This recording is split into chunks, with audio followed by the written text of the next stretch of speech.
మేము ఇట్లే డ్రామాలు ఆడతాం, లోకల్ బాడీ ఎన్నికలకు మేమేదో యాక్టింగ్ చేస్తాం, ప్రజల్ని మభ్యపెట్టి మళ్ళీ ఏదో నాటకాలు ఆడతామంటే చూస్తూ ఊరుకోవడానికి బీసీ సమాజం సిద్ధంగా లేదు. బీసీ ప్రజలారా అప్రమత్తంగా ఉండాల్సిన సమయం ఆసన్నమైంది. కూడబలుక్కొని నయా నాటకానికి 3 పార్టీలు తెలదీస్తా ఉన్నాయి.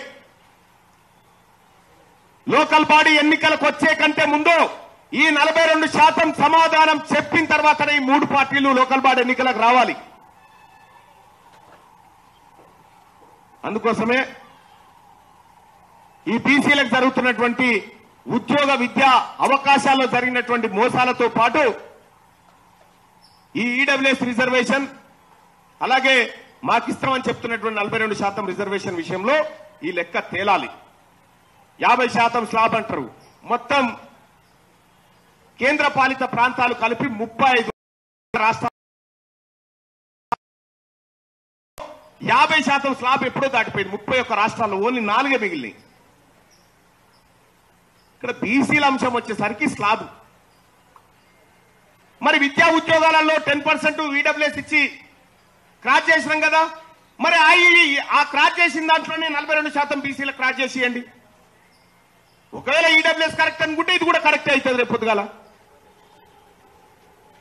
అవకాశం ఉండి ఇవ్వాల్సిన ఇవ్వకుండా ఇక బీఆర్ఎస్ పార్టీ వాళ్ళ జిల్లా అధ్యక్షులు 17 జిల్లాలకు అధ్యక్షులు అప్పర్ క్యాస్ట్ వాళ్ళే, వీళ్ళు బీసీలను ఉద్ధరిస్తా అని చెప్తారు. వీళ్ళు ఒక్క గౌడుకు ఒక ముదిరాజు కూడా జిల్లా పార్టీ అధ్యక్షుడికి ఇవ్వనటువంటి బీఆర్ఎస్ పార్టీ, ఉన్న బీసీ అధ్యక్షులను తీసేసిన భారతీయ జనతా పార్టీ, దొంగ సర్వేలతో బీసీలను మభ్యపెడుతున్న కాంగ్రెస్ పార్టీ, ఇవి ఎప్పటికి మావి కావు. బీసీల కోసం సరికొత్త రాజకీయ వేదిక రావాల్సిందే. ఈ దొంగ రాజకీయ పార్టీలు ప్రజల్ని మోసం చేస్తున్న పార్టీలను ప్రజాక్షేత్రంలో ఎండగట్టాల్సిందే. మీరు 42% చెప్పిరు, మేము మీ 15% తీసుకొని పక్కా జరుగుమని ఆఫర్ కూడా పెడతా ఉన్నాం.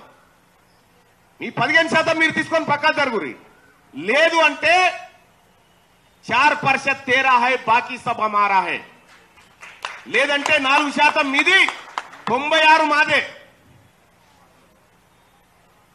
42% రిజర్వేషన్ మీరిచ్చిన మాటకు కాంగ్రెస్ పార్టీ ఇచ్చిన మేనిఫెస్టోను వెంటనే ఇంప్లిమెంట్ చేయాలని మేము డిమాండ్ చేస్తా ఉన్నాం.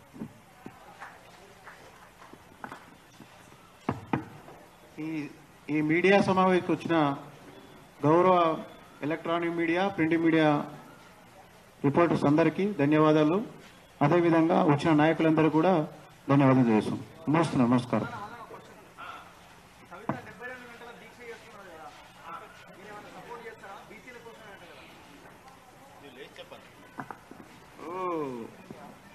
కల్వకుంట్ల కవిత గారి గురించి మేము పెద్దగా మాట్లాడాం, ఎందుకంటే ఆమె మా జాతి కాదు, ఆమెకు సంబంధమే లేదు. వాళ్ళ నాయన కోసం చేసుకోమను, వాళ్ళ నాయన కోసం దీక్ష కావచ్చు, కానీ బీసీలు మా కోసం ఏం దీక్ష అంటలేము. 72 గంటలు కాకపోతే 700 రోజులు చేయమను, ఆఖరి దినం దాకా ఎవడొద్దు అంటుడు, మాకేం సంబంధం లేదు కదా. కవిత దీక్షతో బీసీలకు సంబంధం లేదండి. ఆమె కలిసి దొరసానికి మేమెందుకు కలుస్తాము? ఆర్ కృష్ణ అన్న అప్పట్లేక లేడు, జర కాలు తప్పినట్టు అయ్యిండు, జర పెద్ద ఆయన అయింది కాబట్టి ఆయన ఏమనం, మా నాయకుడు ఆయన.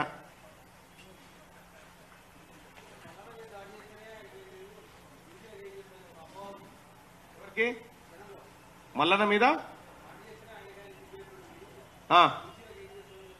ఏం చేస్తామో చూస్తావు కదా. ఇవాళ 42% రిజర్వేషన్ అన్ని పార్టీలు గిలిగిలేలు మాట్లాడుతున్నాయంటే అవి ఈ బీసీ జేఏసీ పుణ్యమే. మేమేం చేస్తామో రాజకీయంగా ఏం చేస్తామో, అన్ని రకాలుగా ఏం చేస్తామో చూపిస్తాం ఖచ్చితంగా. ఒక్క నిమిషం పెడతాము. పరంజ్యోతి అన్న అడిగిన దానికి ఒక సమాధానం చెప్తా. అన్న వినాలి. అన్న, ఈ రాష్ట్రంలో మొదటిసారిగా అగ్ర కులాలు లేకుండా ఎమ్మెల్సీ లిస్ట్ వచ్చింది. కారకులు ఎవరు? మల్లన్న. ఈ రాష్ట్రంలో మంత్రివర్గ విస్తరణ జరిగింది. అగ్ర కులాలు లేకుండా ఎవరు కారకులు? మల్లన్న. ఈ 3 పార్టీలు పోటీ పడి ధర్నాలు చేస్తున్నారు. 42% రిజర్వేషన్ ముందుకు తీసుకొచ్చింది ఎవరు? మల్లన్న. ఇంకా చాలా ఉండే చెప్పాలంటే.